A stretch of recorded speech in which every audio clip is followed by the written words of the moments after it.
الفاتحہ الی روح النبی الکریم صلی اللہ علیہ وسلم۔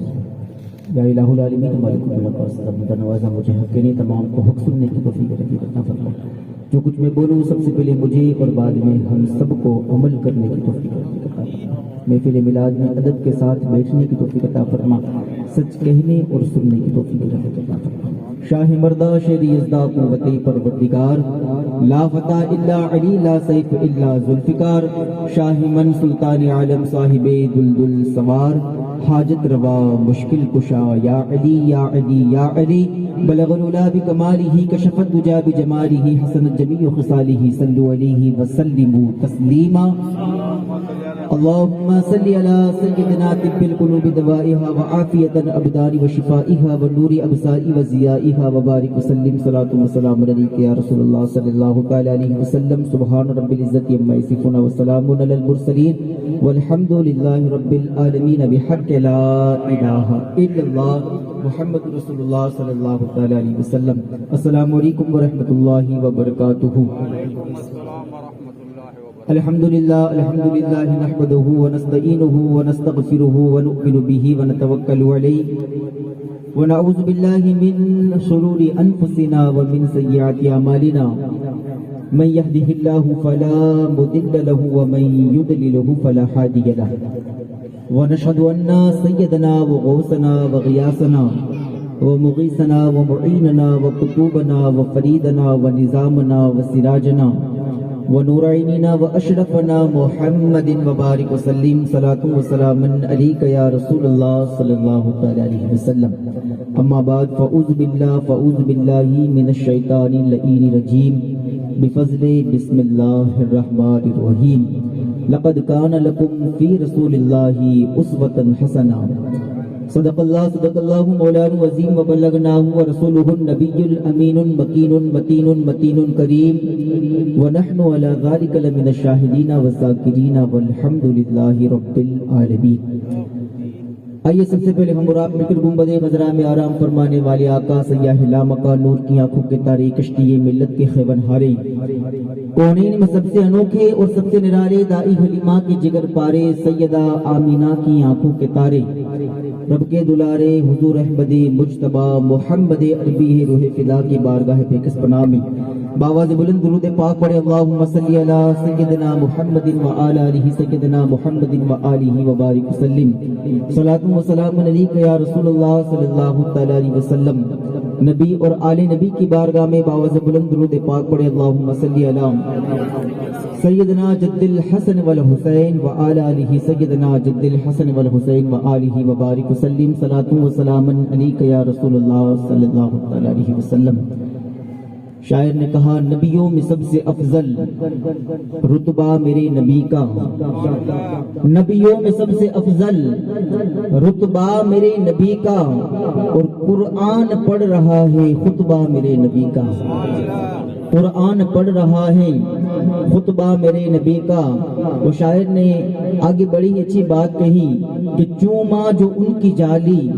تم شرک بتا رہے ہو، چوما جو ان کی جالی تم شرک بتا رہے ہو، جبریل نے ہے چوما تلوا میرے نبی کا، جبریل نے ہے چوما تلوا میرے نبی کا۔ آج کا ماحول ایسا ہے کہ ذکر محفل محمد مصطفیٰ صلی اللہ تعالی علیہ وسلم کے ساتھ جسے رسول پاک صلی اللہ تعالی علیہ وسلم کا ذکر کیا جاتا ہے، ساتھ ہی ساتھ جو بد عقیدہ ہے ہمیں ان کی زبان بھی خاموش کرنی ہے۔ شاعر نے کہا کہ چوما جو ان کی جالی، آج ہم اہل سنت والجماعت کا یہ عقیدہ ہے کہ جب رسول خدا صلی اللہ تعالی علیہ وسلم کا نام ہم سنتے ہیں یا جب نبی کا نام ہم لیتے ہیں تو ہم اپنے انگوٹھوں سے چومتے ہیں، ہم نبی پاک صلی اللہ تعالی علیہ وسلم کے نام کو چومتے ہیں۔ جب ہم کسی ولی کی دربار میں جاتے ہیں، کسی کے ولی کے مزار پر جاتے ہیں، ہمارا عقیدہ اور ایمان ہے کہ ہم ان کے مزار کو چھو کر بوسہ لیتے ہیں، ہم چومتے ہیں، اور ان کے وسیلے سے ہم رب سے جو بھی مانگتے ہیں یقیناً اللہ ان کے وسیلے سے ہمیں عطا فرماتا ہے، اللہ وہ ہمیں دیتا ہے۔ لیکن جب ہم چومتے ہیں تو ایک جماعت ایسی بھی ہے کہ جو ہم پہ فتوے لگاتی ہے، کہتی ہے کہ چومنا شرک ہے، چومنا بدعت ہے، چومنا جائز نہیں، چومنا نہیں چاہیے۔ اب ہم ایسے لوگوں کو کیا جواب دیں؟ ایسے بے غیرتوں کو ہم کیا سمجھائیں، کیا جواب دیں کہ چومنا کیا ہے؟ آئیے ہم دنیا کے کسی انسان سے نہیں بلکہ خود جبریل امین سے پوچھتے ہیں۔ ہم جبریل امین سے پوچھتے ہیں کہ چومنا کیا ہے۔ جبریل امین، رب کی بارگاہ سے جبریل امین کو جبریل امین کو حکم ہوتا ہے، اے جبریل 70,000 فرشتوں کو لے کر جاؤ۔ رب کی بارگاہ سے کیا حکم ہوا؟ اے جبریل 70,000 فرشتے کو لے کر جاؤ، جنت کو سجا دو، اور جنت کو سجانے کے بعد میرے نبی کی بارگاہ میں جانا اور میرے نبی سے عرض کرنا، یا رسول اللہ صلی اللہ تعالی علیہ وسلم، اللہ آپ کا دیدار کرنا چاہتا ہے۔ یا رسول اللہ، اللہ آپ کو دیکھنا چاہتا ہے۔ حکم خداوندی کے مطابق جبریل امین جنت میں گئے، 70,000 فرشتوں کو لے کر جنت کو سجا دیا۔ جنت کو سجانے کے بعد جبریل امین نبی پاک صلی اللہ تعالی علیہ وسلم کی بارگاہ میں آئے، رسول خدا کی بارگاہ میں۔ لیکن تاریخ میں یہ بات لکھی ہے کہ جبریل امین رسول خدا کے پاس دروازے کے ذریعہ سے نہیں آئے، دروازے کے راستے سے نہیں آئے، بلکہ اوپر چھت کے ذریعہ سے آئے، چھت کے راستے سے آئے۔ فرشتے تھے، نور والے تھے۔ جیسے ہی جبریل امین آئے، جبریل امین نے کیا دیکھا کہ اللہ کے رسول صلی اللہ تعالی علیہ وسلم اپنی مزمل والی چادر اوڑھ کر آرام فرما رہے ہیں، نبی سو رہے ہیں۔ یعنی میرے نبی کی آنکھیں بند تھی لیکن میرے نبی کا دل جاگ رہا تھا، میرے نبی کا دل جاگ رہا تھا۔ جبریل امین حاضر ہوئے، آ کر سوچ میں پڑ گئے کہ اب میں انہیں جگاؤں کیسے، اس لیے کہ یہ کوئی عام انسان تو ہے نہیں، یہ کوئی عام نبی تو ہے نہیں۔ اگر جگانے میں مجھ سے کوئی گستاخی ہو گئی، اگر خطا ہو گئی تو کہیں اللہ فرشتوں کی سرداری مجھ سے نہ چھین لے، اللہ فرشتوں کی سرداری مجھ سے نہ چھین لے۔ سیدھے جگایا نہیں، گئے واپس رب کی بارگاہ میں، اے پروردگار عالم، میں تیرے محبوب کو کیسے جگاؤں، میں تیرے محبوب کو کیسے جگاؤں؟ رب کی بارگاہ سے جبریل امین کو حکم ہوتا ہے، اے جبریل، میں نے یہ تیرے ہونٹ بنائے ہیں کافور سے۔ کیا حکم ملا؟ اے جبریل، میں نے یہ تیرے ہونٹ بنائے ہیں کافور سے، لیکن میرے محبوب کے پاؤں بنائے ہیں نور سے، لیکن میرے محبوب کے پاؤں بنائے نور سے۔ اے جبریل، جا تو اپنے کافور والے ہونٹوں سے میرے نبی کے قدموں کو چوم لے، میرے نبی کے قدموں کو بوسہ دے دے، میرے نبی کو ٹھنڈک محسوس ہوگی، میرے نبی جاگ جائیں گے، میرے نبی کو ٹھنڈک محسوس ہوگی، میرے نبی بیدار ہو جائے گی۔ جبریل امین واپس رسول خدا کی بارگاہ میں تشریف لائے، آ کر رسول خدا صلی اللہ تعالی علیہ وسلم کے قدموں کے پاس اپنے چہرے کو رکھا اور نبی پاک صلی اللہ تعالی علیہ وسلم کے مبارک نور والے پاؤں کو جبریل امین نے چوما، نبی کے پاؤں کو جبریل امین نے بوسہ دیا، چوما۔ جیسے ہی چوما، رسول خدا صلی اللہ تعالی علیہ وسلم بیدار ہو گئے، میرے نبی جاگ گئے۔ جاگے میرے نبی نے فرمایا، اے جبریل، تو میرے پاس کئی مرتبہ آیا لیکن کبھی بھی تو نے میرے قدموں کو نہیں چوما، لیکن کبھی بھی تو نے میرے پاؤں کو نہیں چوما۔ اے جبریل، آج کیا وجہ ہے کہ تو نے میرے پاؤں کو چوما، آج کیا وجہ ہے کہ تو نے میرے قدموں کو چوما؟ جبریل امین ہاتھ جوڑ کر عشق کے انداز میں رسول خدا کی بارگاہ میں عرض کرتے ہیں، یا رسول اللہ، میں اپنی مرضی سے نہیں چوم رہا ہوں بلکہ یہ رب کا حکم ہے کہ میں آپ کے قدموں کو چوموں۔ نعرہ تکبیر، نعرہ رسالت، جشن عید میلاد النبی، حیات النبی۔ یا رسول اللہ، میں اپنی مرضی سے نہیں چوم رہا ہوں بلکہ یہ رب کا حکم ہے کہ میں آپ کے قدموں کو چوموں۔ یہ ہے شان چومنے کی کہ چومنا یہ کوئی بدعت نہیں بلکہ ہمارا ایمان اور عقیدہ یہ ہے کہ چومنا یہ فرشتوں کے سردار جبریل امین کی سنت ہے۔ چومنا فرشتوں کے سردار جبریل امین کی سنت ہے۔ اور چومنے سے فائدہ کیا ہوتا ہے؟ جبریل امین نے جب نبی پاک صلی اللہ تعالی علیہ وسلم کے قدموں کو چوما، بوسہ دیا، اللہ کے رسول نے پوچھا، اے جبریل، آج تو نے میرے قدموں کو چوما، میرے قدموں کو بوسہ دیا، ذرا مجھے بتا تو صحیح تجھے کیسا لگا، تجھے سکون ملا، آرام ملا، چین ملا؟ وہ اس وقت جبریل امین ہاتھ جوڑ کر رسول خدا کی بارگاہ میں عرض کرتے ہیں یا رسول اللہ صلی اللہ تعالی علیہ وسلم میں فرشتوں کا سردار جبرائیل ہوں، اللہ نے مجھے رہنے کے لیے جنت عطا فرمائی ہے، میں جنت کی گلیوں میں ٹہلتا ہوں، لیکن یا رسول اللہ نہ میں نے جنت کی گلیوں میں دیکھا مزہ جو یا رسول اللہ آپ کے قدموں میں دیکھا، نہ جنت کی گلیوں میں دیکھا مزہ جو یا رسول اللہ آپ کے مبارک قدموں میں دیکھا۔ تو یہ چومنے کی شان۔ اب ہم ان لوگوں کو کیا سمجھائے کہ چومنا کیا ہے؟ بس ہمارا ایمان اور عقیدہ یہی ہے کہ چومنا یہ جبریل امین فرشتوں کے سردار کی سنت ہے۔ خطبہ مسنونہ کے بعد میں نے جس آیت کریمہ تلاوت کرنے کا شرف حاصل کیا، اللہ قرآن میں ارشاد فرماتا ہے لقد کان لکم فی رسول اللہ اسوۃ حسنہ، اے مومنو اے بندو، تحقیق کہ اللہ تبارک و تعالیٰ نے تمہارے لیے رسول خدا صلی اللہ تعالی علیہ وسلم کی زندگی کو ایک نمونہ بنایا ہے۔ نبی کی زندگی کو اللہ نے ہمارے لیے ایک رول ماڈل بنایا ہے، ایک طریقہ بنایا ہے کہ تم نبی پاک صلی اللہ تعالی علیہ وسلم کی سیرت کو پڑھ کر، نبی کی زندگی کا مطالعہ کر کر تم اپنی زندگی گزار سکتے ہو۔ لیکن آپ تاریخ پڑھیں کہ اس دنیا کے سب سے پہلے انسان کہ جن کا نام حضرت آدم علیہ السلام، یہ بھی اللہ کے نبی ہیں، لیکن اگر آپ حضرت آدم علیہ السلام کے مطابق اپنی زندگی گزارنا چاہیں گے تو یہ آپ کے لیے مکمل طور پر ضابطۂ حیات نہیں۔ حضرت آدم علیہ السلام کی زندگی تمہارے لیے مکمل طور پر ضابطۂ حیات نہیں، اس لیے کہ آدم علیہ السلام کو اللہ نے بغیر ماں باپ کے پیدا فرمایا ہے۔ آدم علیہ السلام کو بغیر ماں باپ کے پیدا فرمایا ہے۔ اب ماں باپ کا کیا ادب و احترام ہے، ماں کا کیا مرتبہ ہے، یہ ہمیں حضرت آدم علیہ السلام کی زندگی سے نہیں ملے گا۔ لیکن آؤ میرے نبی کی بارگاہ میں میرے نبی فرماتے ہیں کہ ماں کے قدموں کے نیچے جنت ہوتی ہے اور باپ جنت کا دروازہ ہوا کرتا ہے۔ ماں کے قدموں کے نیچے جنت ہوتی ہے اور باپ جنت کا دروازہ ہوتا ہے۔ تو اللہ تبارک و تعالیٰ نے رسول خدا صلی اللہ تعالی علیہ وسلم کی زندگی کو ہمارے لیے ایک رول ماڈل بنایا ہے، ایک ضابطۂ حیات بنایا ہے۔ ہر ایک خوبی اللہ تبارک و تعالیٰ نے رسول خدا صلی اللہ تعالی علیہ وسلم کو عطا فرمائی۔ ہر ایک انسان نبی پاک صلی اللہ تعالی علیہ وسلم کی سیرت کو پڑھ کر وہ اپنی زندگی گزار سکتا ہے۔ اگر کوئی تجارت کرنے والا ہے تو رسول خدا صلی اللہ تعالی علیہ وسلم نے تجارت کر کر اپنی امت کو بتایا کہ تجارت کیسے کی جاتی ہے، تجارت کیسے کی جاتی ہے، اس کا طریقہ بھی ہم رسول خدا صلی اللہ تعالی علیہ وسلم کی زندگی سے حاصل کر سکتے ہیں۔ یہاں تک کہ اگر کوئی چرواہا ہو، اگر کوئی بکریاں کا چرانے والا ہو، وہ بھی اپنی زندگی جینے کا طریقہ رسول خدا صلی اللہ تعالی علیہ وسلم کی زندگی سے حاصل کر سکتا ہے۔ اس لیے کہ اللہ کے رسول نے اس دنیا میں آ کر بکریاں بھی چرائی، اس لیے کہ امت کو تاکہ پتہ چلے کہ تم اپنی زندگی کیسے گزارو۔ تو ہر ایک خوبی کو اللہ تبارک و تعالیٰ نے رسول خدا صلی اللہ تعالی علیہ وسلم میں رکھی تاکہ ان کی امت رسول خدا صلی اللہ تعالی علیہ وسلم کی زندگی کے مطابق اپنی زندگی گزار سکے۔ ہر ایک انسان چاہے کوئی حاکم ہو، لوگوں کے فیصلے کرنے والا ہو، تو اللہ کے رسول نے لوگوں کے فیصلے کر کے بتا دیا کہ تمہیں کس طرح فیصلہ کرنا ہے۔ اگر یہاں تک کہ اگر تم میں سے کوئی ایسا انسان ہو کہ جو تخت پر بیٹھنے والا ہو تو وہ بھی رسول خدا صلی اللہ تعالی علیہ وسلم کی زندگی سے تخت و تاج کس طرح سنبھالا جاتا ہے وہ طریقہ حاصل کر سکتا ہے۔ اللہ نے ہر ایک خوبی کو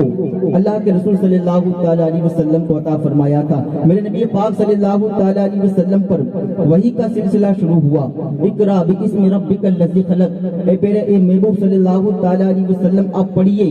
اس رب کے نام سے کہ جس نے آپ کو خلق کیا، جس نے آپ کو پیدا فرمایا۔ یاد رکھیے قرآن پاک اللہ تبارک و تعالیٰ نے جب اس قرآن پاک کو زمین میں اتارنا چاہا تو سب سے پہلے اس قرآن کو ایک بڑے پہاڑ پر نازل فرمایا، لیکن قرآن پاک کی ہیبت کی وجہ سے، آیتوں کی ہیبت کی وجہ سے وہ پہاڑ ریزہ ریزہ ہو گیا۔ اسی پہاڑ کو اگر اللہ تبارک و تعالیٰ سمندر کے اندر نازل فرماتا تو قرآن پاک کی آیتوں کی ہیبت کی وجہ سے پورا سمندر کا پانی خشک ہو جاتا، لیکن اسی قرآن کو اللہ تبارک و تعالیٰ نے رسول خدا کے دل میں اتارا۔ اسی قرآن کو اللہ نے نبی پاک صلی اللہ تعالی علیہ وسلم کے دل میں اتارا۔ اقرا باسم ربک الذی خلق، خلق، اے محبوب پڑھیے آپ اس رب کے نام سے کہ جس نے آپ کو پیدا فرمایا، اے محبوب پڑھیے آپ اس رب کے نام سے کہ جس نے آپ کو خلق کیا، جس نے آپ کو پیدا فرمایا۔ یہاں بھی ایک سوال ہے کہ کوئی بد عقیدہ اس دنیا میں ایسے بھی ہے کہ جو کہتے ہیں کہ رسول خدا صلی اللہ تعالی علیہ وسلم علم نہیں تھا، نبی پاک صلی اللہ تعالی علیہ وسلم کچھ جانتے نہیں تھے۔ آج ہم جس معاشرے میں رہتے ہیں، جس علاقے میں رہتے ہیں، اگر باہر سے کوئی پرچی آئی ہو اور اگر کوئی دوسری لینگویج میں ہو تو وہی لینگویج اگر کسی ایسے انسان کو دکھائی جائے کہ جو جاہل ہے، جو ان پڑھ ہو، جو پڑھا لکھا نہ ہو، اگر اسے دکھایا جائے تو وہ پڑھ نہیں سکتا، اس لیے کہ اس نے سیکھا ہی نہیں ہے۔ پھر ہم اس پرچی کو لے کر، اس کاغذ کو لے کر اس کے پاس جائیں گے کہ جو پڑھا لکھا ہوگا، جس کو آتا ہوگا۔ جبریل امین نبی کی بارگاہ میں آئے، جبریل نے عرض کی اقرا باسم ربک الذی خلق، پڑھیے اے محبوب اس رب کے نام سے کہ جس نے آپ کو خلق کیا۔ میرے نبی نے پڑھ کر دنیا کو بتا دیا کہ میں دنیا میں آ کر پڑھا نہیں ہوں، بلکہ مجھے خود رب تبارک و تعالیٰ نے پڑھایا ہے، مجھے اللہ تبارک و تعالیٰ نے خود پڑھایا ہے۔ اور رسول خدا صلی اللہ تعالیٰ علیہ وسلم پر وحی کا سلسلہ 40 برس کی عمر میں ہوا۔ میں نبی پاک صلی اللہ علیہ وسلم پر جب وحی کا سلسلہ شروع ہوا، اس وقت رسول خدا غار ہرا میں تشریف فرما تھے، غار ہرا میں موجود تھے۔ غار ہرا سے باہر نکل کر جب گھر پہنچے، سیدنا ماں خدیجہ کبریٰ سلام اللہ علیہا سے سارا واقعہ دریافت فرمایا۔ حضرت اللہ کے رسول صلی اللہ تعالیٰ علیہ وسلم نے حضرت ماں خدیجہ کبریٰ سلام اللہ علیہا سے فرمایا، اے خدیجہ مجھے سردی محسوس ہو رہی ہے، مجھے چادر اڑاؤ۔ حضرت ماں خدیجہ کبریٰ سلام اللہ علیہا نے جو آپ کی مزمل والی چادر تھی وہ آپ کو اڑائی۔ اڑانے کے بعد اللہ کے رسول صلی اللہ تعالیٰ علیہ وسلم تھوڑے مایوس ہوئے، تھوڑے گھبرائے، لیکن سیدہ ماں خدیجہ کبریٰ سلام اللہ علیہا اگر کوئی عورت شوہر کی کیسے خدمت کرنا چاہتی ہے، اگر وہ طریقہ سیکھنا چاہتی ہے تو وہ سیرت سیدہ ماں خدیجہ کبریٰ سلام اللہ علیہا پڑھ لیں، سیدنا ماں خدیجہ کبریٰ سلام اللہ علیہا کی سیرت کا مطالعہ کریں، اس لیے کہ سیدنا ماں خدیجہ کبریٰ سلام اللہ علیہا نے ہر ایک طریقے سے رسول خدا صلی اللہ تعالیٰ علیہ وسلم کی خدمت فرمائی، ہر طریقے سے۔ جب اللہ کے رسول صلی اللہ تعالیٰ علیہ وسلم تھوڑے مایوس ہوئے، اللہ کے رسول صلی اللہ تعالیٰ علیہ وسلم تھوڑے غمگین ہوئے، سیدنا ماں خدیجہ کبریٰ سلام اللہ علیہا نے آپ کی حوصلہ افزائی فرمائی، آپ کا غم دور کیا۔ سیدنا ماں خدیجہ کبریٰ سلام اللہ علیہا عرض کرتی ہیں، یا رسول اللہ صلی اللہ تعالیٰ علیہ وسلم، یا آقائی، یا مولائی، یا سیدی، آپ کو گھبرانے کی ضرورت نہیں، اس لیے کہ آپ کی حفاظت کرنے والا تو خود رب تبارک و تعالیٰ ہے، آپ کی حفاظت کرنے والا خود پروردگار عالم ہے، اور آپ کو گھبرانے کی ضرورت نہیں۔ یہاں تک کہ تاریخ کی کتابوں میں لکھا ہے کہ اس وقت سیدنا ماں خدیجہ کبریٰ سلام اللہ علیہا نے اللہ کے رسول کی 5 صفتیں بیان فرمائی۔ کتنی صفتیں؟ 5 صفتیں۔ سب سے پہلے یہ فرمایا، یا رسول اللہ صلی اللہ تعالیٰ علیہ وسلم، آپ لوگوں کے ساتھ صلح رحمی کرتے ہیں، آپ لوگوں پر رحم کرتے ہیں، یقیناً اللہ آپ کی حفاظت فرمائے گا، آپ کو گھبرانے کی ضرورت نہیں۔ پہلے یہ صفت بیان فرمائی۔ دوسری یہ صفت کہ رشتہ دار اگر آپ کے ساتھ جھگڑا کرے، اگر آپ کے ساتھ کڑوی باتیں کرے، تلخ باتیں کرے، تو پھر بھی آپ اس کو سہن کرتے ہیں، آپ اسے رشتہ منقطع نہیں کرتے، رشتہ نہیں توڑتے۔ تیسری صفت یہ بیان فرمائی کہ اگر کوئی بھوکا ہو آپ اسے کھانا کھلاتے ہیں۔ چوتھی صفت یہ بیان فرمائی اللہ کے رسول صلی اللہ تعالیٰ علیہ وسلم کی کہ آپ کمزور اور بے سہارے کا بوجھ اٹھاتے ہیں، کمزور اور بے سہاروں کا بوجھ آپ خود اپنے کاندھوں پہ اٹھاتے ہیں۔ پانچویں صفت یہ بیان فرمائی کہ آپ لوگوں کو حق کی بات بتاتے ہیں، یقیناً اللہ آپ کو کبھی مایوس نہیں کرے گا، اللہ آپ کی حفاظت فرمائے گا۔ یہ 5 صفتیں سیدنا ماں خدیجہ کبریٰ سلام اللہ علیہا نے بیان فرمائی، لیکن اگر آپ رسول خدا کی سیرت زندگی پر غور کریں گے تو ان 5 صفتوں میں رسول خدا صلی اللہ تعالیٰ علیہ وسلم کی ظہور سے لے کر 40 برس کی جو رسول خدا کی عمر گزری ہے، یہ 5 صفتوں میں اللہ کے رسول کی 5 پوری صفت آ جائے گی۔ رسول خدا کی 40 برس کی زندگی ان 5 صفتوں میں آ جائے گی۔ ہم نے دیکھا ہے کہ جب رسول خدا صلی اللہ تعالیٰ علیہ وسلم پر وحی کا سلسلہ شروع ہوا، اللہ کے رسول صلی اللہ تعالیٰ علیہ وسلم کو حکم ہوا، یا رسول اللہ صلی اللہ تعالیٰ علیہ وسلم، اے میرے محبوب، یہ رب کا حکم ہے کہ آپ اپنے رشتہ داروں کو تبلیغ کی دین کی دعوت دو، آپ اپنے رشتہ داروں کو عزیز و اقارب کو دین کی دعوت دو۔ اللہ اللہ کے رسول صلی اللہ تعالیٰ علیہ وسلم پر جب حکم ہوا، رسول خدا صلی اللہ تعالیٰ علیہ وسلم نے اپنے چچا حضرت ابو طالب علیہ السلام سے فرمایا کہ رب کی بارگاہ سے یہ حکم ہوا ہے کہ پہلے ہم رشتہ داروں کو دین پہنچائے، پہلے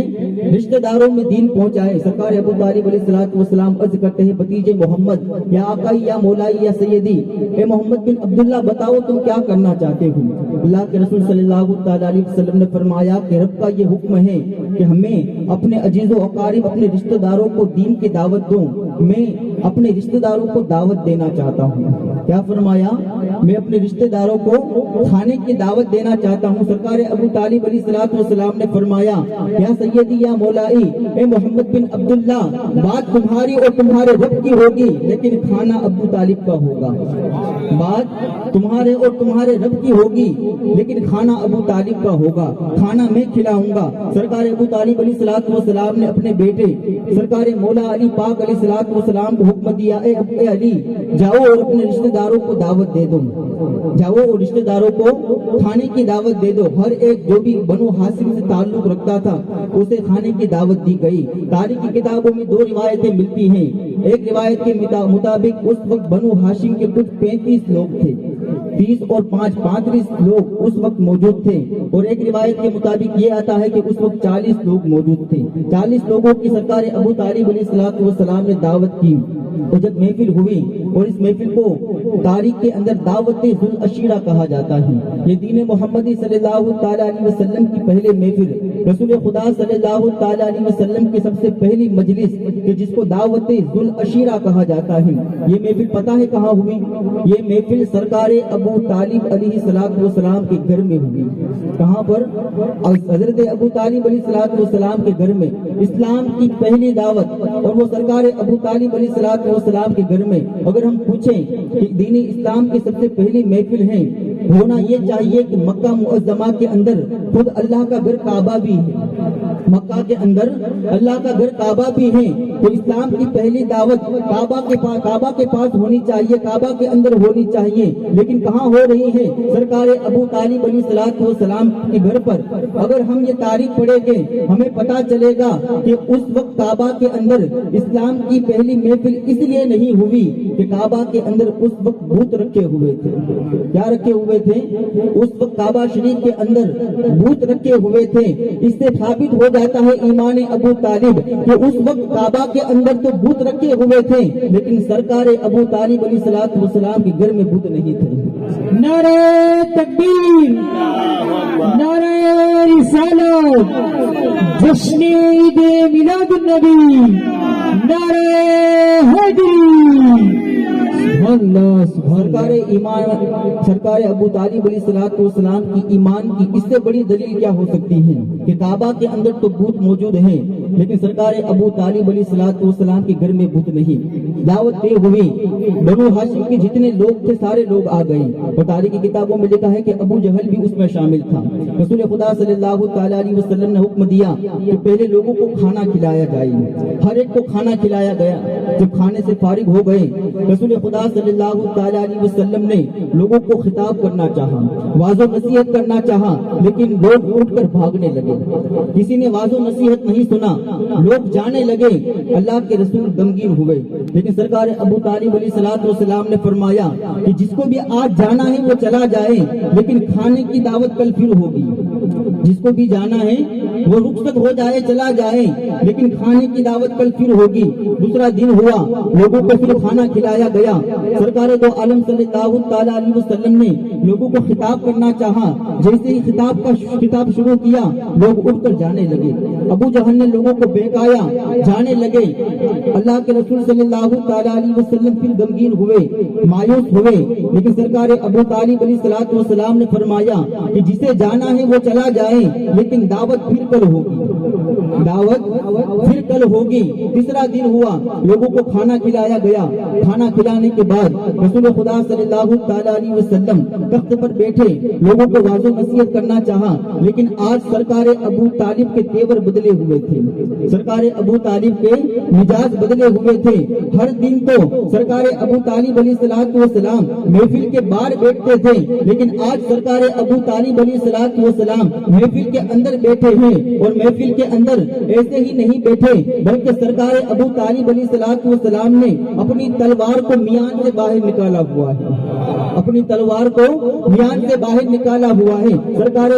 سرکار دو عالم صلی اللہ تعالی علیہ وسلم نے کھانے کے بعد واضح نصیحت شروع کرنا چاہا، ابو جہل نے لوگوں کو بہکایا، اٹھ کر جانے لگا، لیکن سرکار ابو طالب علیہ الصلوۃ والسلام نے ابو جہل کے کندھے پر ہاتھ رکھا اور اسے بٹھایا۔ بٹھانے کے بعد کہا، اے ابو جہل، آج اگر یہاں سے کسی نے میرے محمد کو ناراض کیا، میرے محمد کو غمگین کیا، تو آج اس محفل سے کوئی زندہ بچ کر نہیں جائے گا، کوئی بھی زندہ بچ کر نہیں جائے گا۔ اور آپ تاریخ پڑھیں، سرکار ابو طالب علیہ الصلوۃ والسلام اتنے بہادر تھے کہ کوئی ان کے مقابلے میں نہیں آتا۔ حضرت ابو طالب علیہ الصلوۃ والسلام ان کا بیٹا جن کو حضرت علی رضی اللہ تعالیٰ عنہ کہا جاتا ہے، علی مرتضیٰ رضی اللہ تعالیٰ عنہ کہا جاتا ہے، ان کی بہادری اور ان کی شان یہ ہے کہ وہ باب خیبر کہ جس کو 40 پہلوان نہ اٹھا سکے، لیکن حضرت مولا علی پاک علیہ الصلوۃ والسلام جسے انگلی کا اشارہ کر کے اٹھا دے، جب بیٹے کی یہ بہادری ہے تو ان کے باپ ابو طالب کی بہادری کا عالم کیا ہو۔ نعرہ تکبیر، نعرہ رسالت، جشن عید میلاد النبی، نعرہ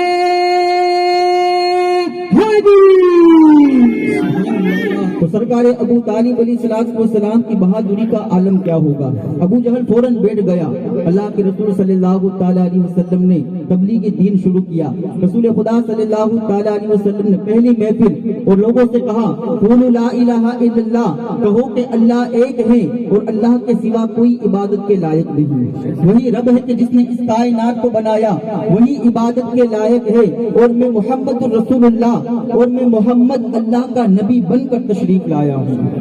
میں محمد اللہ کا نبی بن کر آیا ہوں۔ جیسے ہی سرکار دو عالم صلی اللہ تعالی علیہ وسلم نے واضح نصیحت کی، رسول خدا صلی اللہ تعالی علیہ وسلم نے فرمایا، کون ہے کہ جو مجھ پر ایمان لے آئے گا، جو مجھ پر ایمان لے آئے گا، جو میرا کلمہ پڑھے گا، میں اسے اپنا وزیر بناؤں گا، میں اسے اپنا نائب بناؤں گا، میں اسے اپنا خلیفہ بناؤں گا۔ تاریخ میں یہ بات لکھی ہے کہ اس محفل کے اندر مولا علی پاک علیہ الصلوۃ والسلام بھی بیٹھے ہوئے تھے، حضرت علی بھی بیٹھے ہوئے تھے، اور ان کی عمر مبارک صرف 10 سال کی تھی۔ کتنے سال کی؟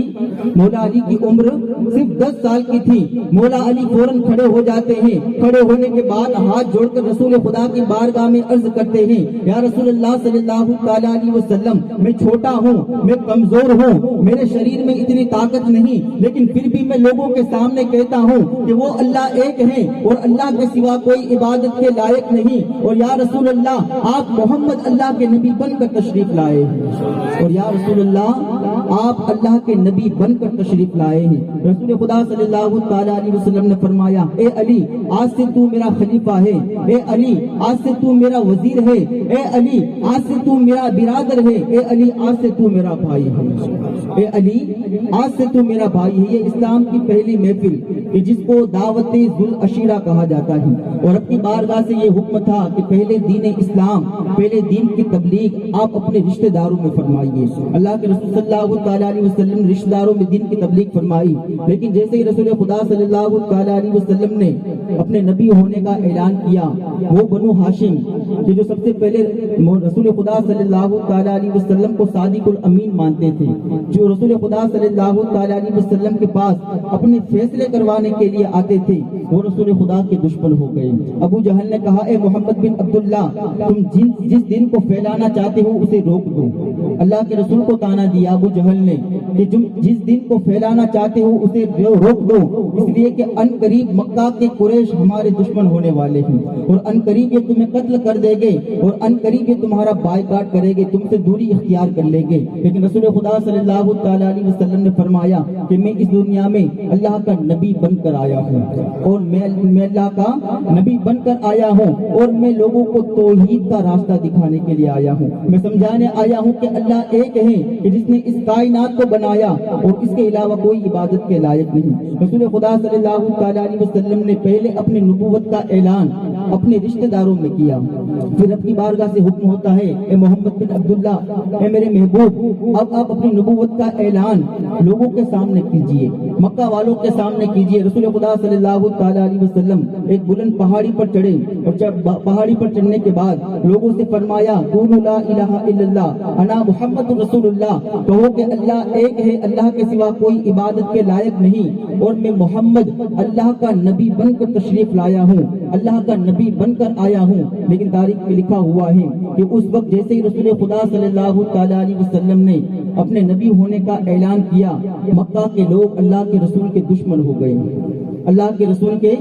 دشمن ہو گئے۔ جتنے بھی لوگ وہاں پر جمع تھے سارے بھاگنے لگے اور رسول خدا صلی اللہ تعالی علیہ وسلم کے لیے برا بھلا بولنے لگے۔ تاریخ کی کتابوں میں ایسا لکھا ہوا ہے کہ رسول خدا صلی اللہ تعالی علیہ وسلم کو اس وقت مکہ کے لوگوں نے جادوگر بھی کہا کہ محمد جس پر نظر ڈالتا ہے معاذ اللہ وہ پاگل ہو جاتا ہے، وہ ان کا دیوانہ ہو جاتا ہے، جو بھی محمد صلی اللہ تعالی علیہ وسلم کو دیکھتا ہے وہ انہیں دل دے بیٹھتا ہے۔ لوگوں نے بری باتیں شروع کر دی۔ رسول خدا صلی اللہ تعالی علیہ وسلم کی وہ ذات کہ جو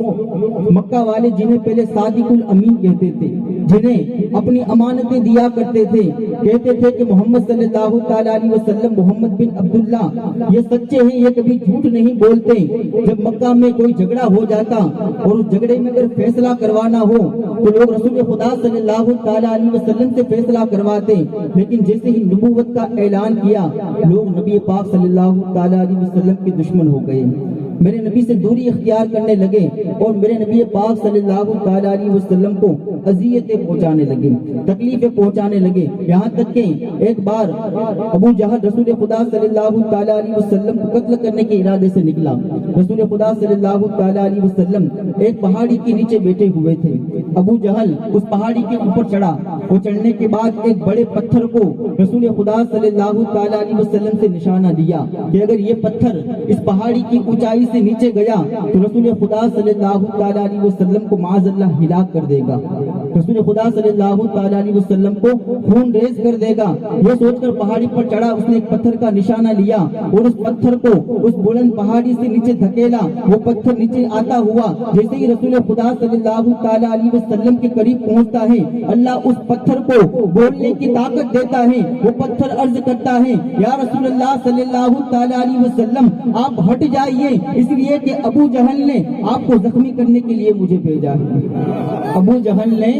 آپ کو زخمی کرنے کے لیے مجھے بھیجا ہے۔ وہ پتھر نیچے گرتا ہے، رسول خدا صلی اللہ تعالی علیہ وسلم اس پتھر سے پوچھتے ہیں، اے پتھر تو بتا تو کیوں بولا؟ وہ پتھر عرض کرتا ہے، یا رسول اللہ صلی اللہ تعالی علیہ وسلم وہ ابو جہل دھکا مارنے والا غدار ہے، لیکن میں آنے والا پتھر ہوں، لیکن میں آپ کا وفادار ہوں، میں آنے والا پتھر ہوں لیکن میں آپ کا وفادار ہوں۔ تو رسول خدا صلی اللہ تعالی علیہ وسلم کا کلمہ، میرے نبی کا ذکر پتھر بھی کیا کرتے تھے۔ آج ہم اشرف المخلوقات ہیں، ہم تو انسان ہیں اور انسان ہو کر رسول خدا صلی اللہ تعالی علیہ وسلم کا کلمہ پڑھتے ہیں، لیکن چلو مدینے کی گلیوں میں دیکھو، مکہ کی گلیوں میں دیکھو کہ وہاں پر پتھروں نے بھی میرے نبی کا کلمہ پڑھا ہے، وہاں درختوں نے بھی میرے نبی کا کلمہ پڑھا ہے، وہاں پرندوں نے بھی میرے نبی کا کلمہ پڑھا ہے، پرندے بھی میرے نبی پاک صلی اللہ تعالی علیہ وسلم پر درود و سلام بھیجا کرتے تھے۔ اسلام کے دوسرے بڑے دشمن کا نام ابو لہب ہے۔ رسول خدا صلی اللہ تعالی علیہ وسلم ایک مرتبہ ایک گلی سے گزر رہے تھے، ابو لہب اپنی ایک چادر کے اندر کچھ کبوتروں کو گرفتار کرتا ہے، گرفتار کرنے کے بعد رسول خدا صلی اللہ تعالی علیہ وسلم کے سامنے حاضر ہوتا ہے اور عرض کرتا ہے، اے محمد بن عبداللہ تم نبی ہونے کا دعویٰ کرتے ہو، تم کہتے ہو کہ تم اللہ کے نبی ہو، ذرا مجھے بتاؤ تو صحیح کہ میری چادر کے اندر کیا ہے، میرے چادر کے اندر کیا ہے، ذرا مجھے یہ بتاؤ تو صحیح۔ رسول خدا صلی اللہ تعالی علیہ وسلم مسکرائے، مسکرانے کے بعد ابو لہب کو جواب دیا، اے ابو لہب چادر کو ادر نہ سمجھ، مجھ سے نہ پوچھ کہ چادر کے اندر کیا ہے، بلکہ جو چادر کے اندر ہے اس سے پوچھ کہ میں کون ہوں، بلکہ جو چادر کے اندر ہے اس سے پوچھ میں کون ہوں۔ ابو لہب نے چادر کے سامنے دیکھا، وہ چادر کے اندر